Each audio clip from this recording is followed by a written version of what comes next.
Can we have a huge round of applause for Governor Lee? Thank you. Thank you, sir.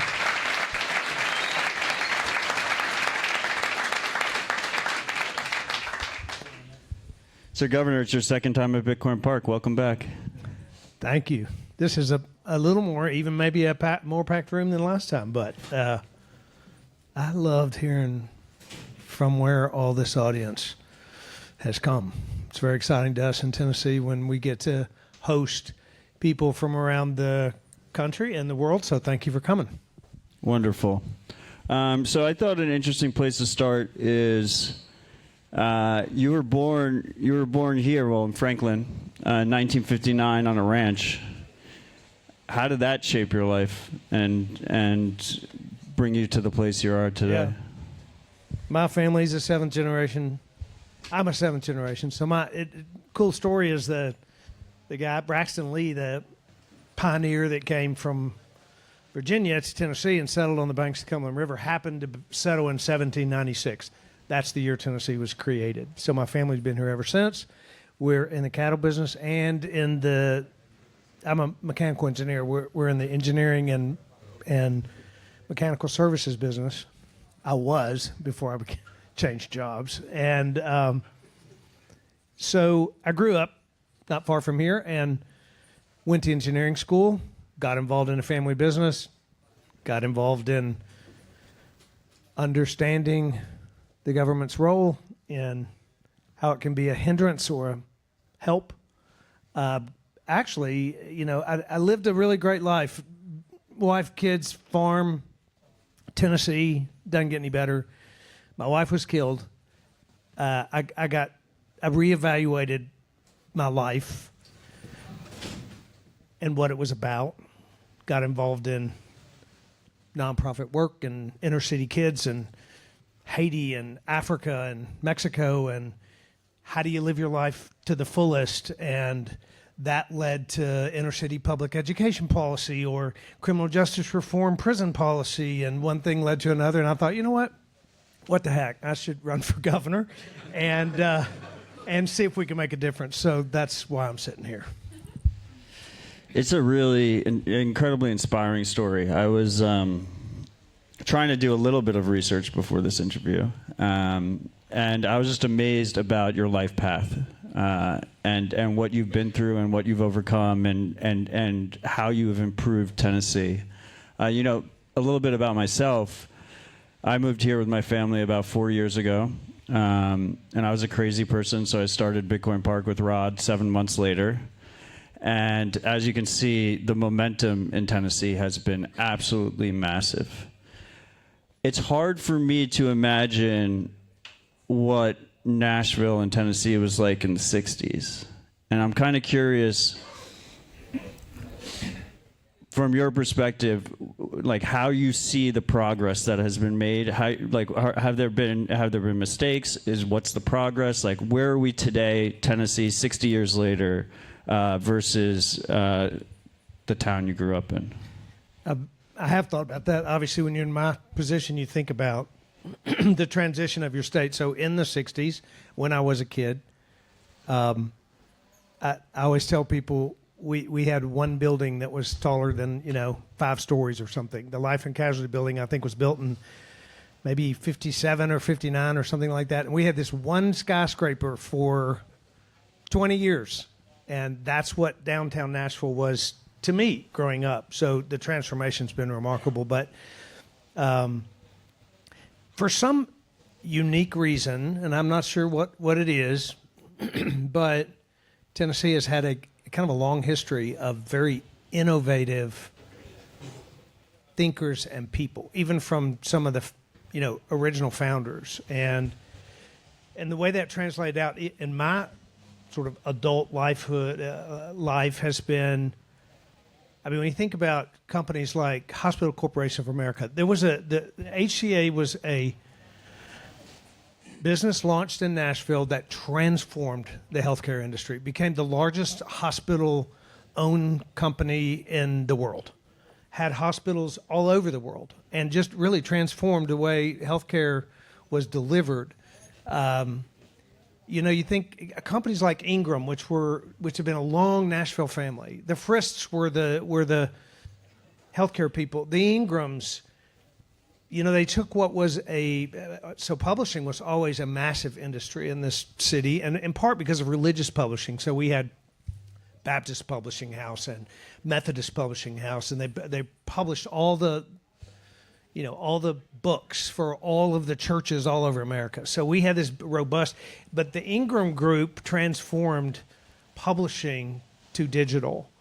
That they really were the leading company that decided to take books and make them digital and begin to sell them on Amazon and that sort of thing. So you've got things like healthcare and publishing and the nuclear industry, which matters a lot to the people in this room, I would expect. And I want to talk about that in a minute. But, I mean, the Manhattan Project was really born in Oak Ridge.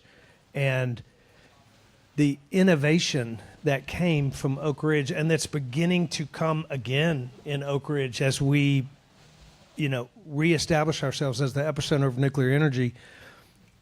This state has a innovation history. So when I think about this group, as much as I laugh with my team because I make them brief me for like an hour on all the things that you all do, and then I'll start over and go, okay, like do that all over again. And I remember when I used to try to teach my daughter math, and she would say, "Dad, I can tell you're scratching your head, you're frustrated." I can see my policy director going, "He's asked me again to explain it." But I will say, I'm a mechanical engineer. I took a class on Einstein's theories of relativity back when I was 19, and it was a fascinating class for me. It was one of those where you sit there and you look at the board all filled with stuff and you're like, can I really understand that up there? Like you kind of surprise yourself, but when someone brings it to you one step at a time, you kind of get it. And what we all know, or what I know about Einstein was he really he challenged conventional thinking. So we had Newtonian physics and we had all kind of these principles that had lived for a long time. And then he said, I think it's different than that. I think these theories of space and time and the earth have all been fixed in place forever according to Newton's theories and principles. And he said, no, I think they're relative to one another. And he was right. And it changed the way we think about science. It didn't change truths and principles that were there before, but it did challenge some of those truths. And I kind of came away from that class going, that is the way I want to think for the rest of my life. Like, I don't want to be stuck in the conventional thinking. So when I think about what's happening here, I don't understand it. I do. It's at a base level, and it's very exciting to me. But what it really is for me, I came to government and all of a sudden inherited 23 departments. I was a mechanical contractor, plumbers, pipe fitters, welders, engineers, all that stuff, construction, Department of Health, Department of Labor, Department of the Interior, Department of this, Department of that. And, I realized I didn't have to understand everything about every one of those things, but that we could, as a state, we could kind of innovate in those ways and change. That's how I feel about what's going on here. I am trying to understand it deeper, but I'm excited about innovative, forward-thinking, technology-changing ideas that are kind of the way Einstein thinks. So, let's talk about that a little bit. What we're kind of seeing right now in the States is there's a bit of a space race between states, right? And right now in Texas and Tennessee, we're starting to see kind of these epicenters of Bitcoin innovation happen and Bitcoin adoption and companies moving to friendlier jurisdictions. And a key aspect of that is energy cost, energy reliability, the robustness of the infrastructure. How do you think about energy innovation and energy policy in Tennessee? I talked to a lot of companies that are moving here. Yesterday we did a ribbon cutting on a Korean company that's investing here, created a big facility manufacturing electrolytes for batteries. And whenever we talk to companies from either around the world or in the United States, they want to know if we have the workers and do we have the energy? Because they know, like most people know, that the fragility, the nature of the grid right now is such that if we don't innovate, my State of the State address is in two weeks, and I'm sure everyone will be watching it. My team tells me when I get all nervous to go out and do my State of the State, they're like, "Remember, sir, dozens of people are going to be watching it." And now I've come to believe, that was the first time. Now I've come to believe, oh, that's absolutely the truth. So, but I lost my train of thought. So I think that, and we're talking about innovation in our State of the State. I think that when you recognize where the grid is, you better be thinking about how you're going to strengthen your grid. I think about it from a national standpoint. I actually think national security, national economic development, everything from the nation's energy security importance. It has to start somewhere. I'd like it to start in Tennessee. Nuclear energy is the clean energy that's bipartisan, non-controversial, whatever. I mean, I'm an all of the above guy. I think we ought to have every, we ought to pursue every strategy energy-wise. But one of those all of the above is nuclear. And Tennessee's uniquely positioned to do that. We already have 42% of our grid is nuclear-based in our state. And that's in part because of what's been going on at Oak Ridge for the last, 90 years. And we have a unique community there that understands nuclear, that desires for it. We have the only undeveloped but federally approved nuclear site in the country, and I hope that will be a developed nuclear site soon. In fact, next week on the 4th, I'm having 3 governors, multiple massive, national utility companies, major technology private sector users for a kind of a summit, or it's really just a meeting together with us to say, what are we going to do together collectively as the southern states to which all these companies are moving, and of which we all need the power. And first of a kind costs for small modular reactors are enormous, but second and third and fourth and fifth. So if we ordered 6 or 7 together, the 3 of us or 4 of us, maybe we could lower costs. So that I created the General Assembly and myself created the Nuclear Energy Advisory Council of national experts around the world, a nuclear energy fund, which we seed money, $50 million put in it, to attract industry companies in the production in all things nuclear to Tennessee. Kairos, X Energy, Orano, the massive, major, cutting-edge nuclear engineering and technology companies are making the decision to come here. I want Tennessee to be the center of that. And for our own grid, but also for the nation. So, yeah, it matters a lot that we invest in energy. Let's go.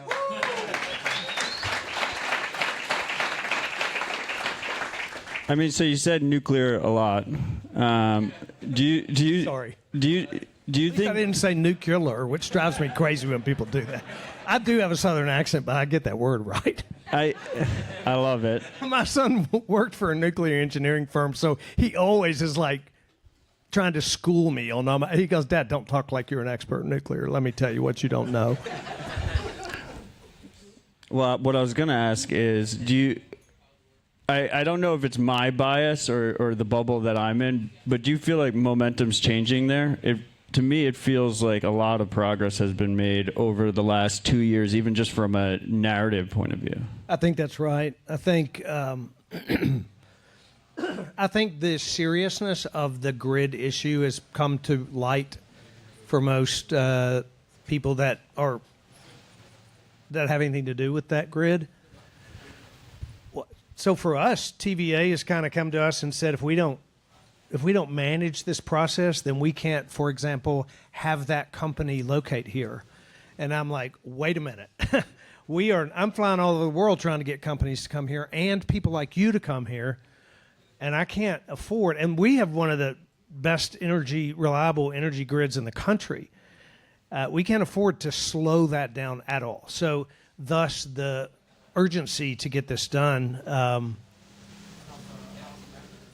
I mean, it's probably the most important thing that we should be investing in as a state if we care about our people having opportunity and jobs going forward. Love it. So to Bitcoiners, we probably have three tenets of our political priorities, right? We have energy infrastructure, we have personal property rights, and then the last but definitely not least is tax policy. How have you thought about tax policy during your tenure as governor? How do you think about it going forward? Where does Tennessee sit here in terms of competition between the states? So one of the answers to that is kind of ideological, which is I kind of think people know better how to spend their money than the government does. So to the degree that we can, and I know that a lot more now that I've been the government for 6 years. To the degree that we can keep dollars in the hands of businesses, entrepreneurs, moms, I don't care who you are, to the degree that we can keep your dollars in your hands and let you spend them, you're going to have more interest in them being spent well than the government would have on your behalf. That's the ideological reason why you ought to have low taxes because of that. Secondly, I think that, well, if you believe that, then people do spend their money. I mean, I ran a business for 25 years, worked there 35 years, own it. I need the revenue and the capital that I have in my business to invest in next year's revenue. I need that to invest in. And I don't need to give it to the government to invest in the things that are important. I do at some level, but there needs to be a really good balance there. So I try to think about that as tax policy. There are things government needs to do. We need to build roads. We need to build bridges. We need to expand the internet access for technology all over the state. We need to, we can list off all the things that are we need to educate children. We need to provide for that environment. There are things we're supposed to do, and we need to do it well. We need to have tax dollars to do that. So I get that appropriate mix there. But to the degree that we can keep our taxes down and serve the people with the services that they expect us to serve them with, like roads and bridges and highways and education, then that's kind of the real balance. We are the lowest, depends on how you measure it, right? By any measure, we're in the top 5 lowest tax rate per capita states in the country. So our citizens, as a percentage of personal income, pay less in taxes than citizens of at least 45 other states. We just lowered business taxes. I believe that I am a philosophical believer that when you put taxes back in the hands of users, they will invest them in ways that are better for the economy, better for the people, better for the state. Then that's just a smaller government philosophy. We have one here in this state like that. So, Governor, I know your time is precious. So one last question. It's great. Thank you. Thank you again for joining us. My alternative is to go back to the Capitol. So it's a little bit better. Before we wrap up here, there's plenty of people in this room that are thinking about moving their families, moving their businesses to Tennessee. What is your pitch to them to consider this great state? One of the things that I mean, as someone who grew up here and lived here all my life and have seventh generation, and gosh, there's not a better place in all of the world to live. And it's beautiful. We're going to keep it beautiful. I have a whole conservation strategy, by the way, that we won't talk about today, but we have to be innovative, attracting companies, attracting business, have the fastest growing economy in America, have the lowest debts, and we have to preserve all that so that my great-grandchildren will still have the most beautiful place in America to live. But and so we are committed to that as well. It's a reason to consider where someone's going to move. There's something about, maybe it's just because I live here, but there's something about a way of life here. I met a guy who was had just moved his family here from New York, and with no disrespect to anybody from New York here, but he said, he was like, you know what, Governor, I just moved my family here, and I feel like I've moved back to America. And I said, you know what, that's what you want to have right there. It's a great place to live, and I wish you all would come here. It's great. So I'm going to ask one question, and then maybe closing thoughts real quick, and then we'll wrap. First of all, I think you called a special session on Monday, so thank you for being here. I was nervous that you're going to be a little too busy. Today may be the most important vote, or no, it's not true. That's what I was going to ask you about, the Educational Freedom Act, especially if someone with 4 kids, other people have a number of kids. You're talking about putting money back in our pockets. Maybe you could just touch on that. Yeah. And then maybe touch on the nuclear side for a lot of these folks that are allocating millions, if not billions of dollars in investment in infrastructure, potentially here in the state. Yep. Maybe touch on both of them. Yep. Education freedom, I do think that people ought to decide where their kids go to school, not the government. And government has a responsibility to educate kids. We have a responsibility to create an environment where kids can be educated.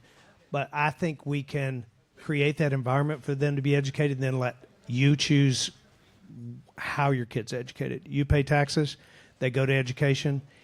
If you want to send your kid to a private school, then you ought to be able to use your tax dollars to do that. That's just what I think. I've homeschooled my kids, I private schooled my kids, and I public schooled my kids. And because every kid's different, every classroom's different, all that freedom of choice for education. So in 2019, when I first got elected, my first State of the State address, which was 7 State of States ago, I said we should have education freedom in Tennessee, and we ought to have it this year.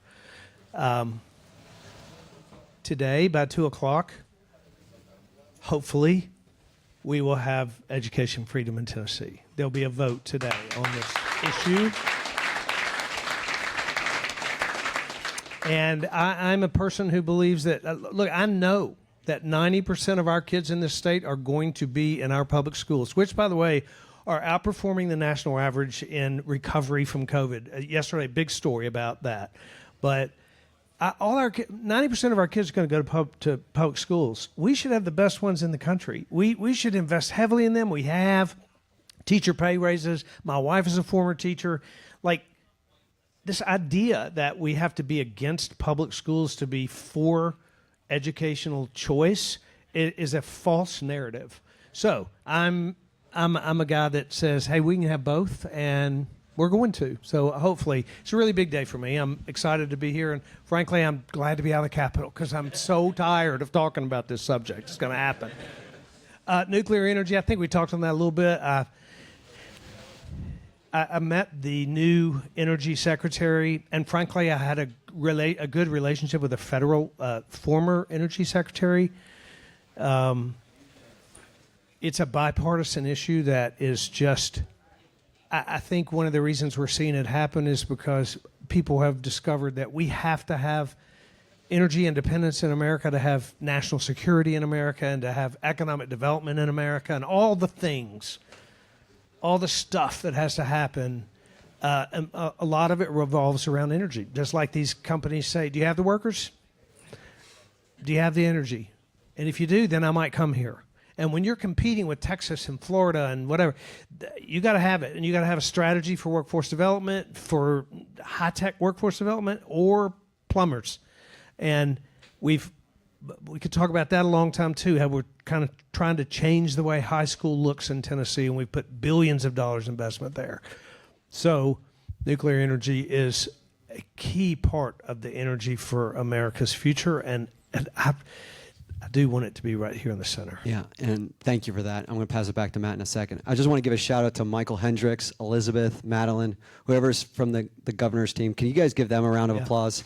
They're the ones that... Yeah, Michael is the one that kind of has to scratch his head when I say that. Tell me that again. So your COO, Brandon Gibson, will be here in attendance tomorrow. Oh, good. So I think she's heading up and doing a bunch of stuff on the nuclear, so we're excited to have her. She is. She really is kind of she's organizing this event coming together, but she's also she's a really smart lady. You're gonna love hearing from her. She's a brilliant thinker, and she has much to do with our strategy going forward to lead the country in new nuclear and new nuclear technology. Thank you, Governor. Governor Lee, everyone. Thank you. Thank you, everybody. So everyone, please sit down.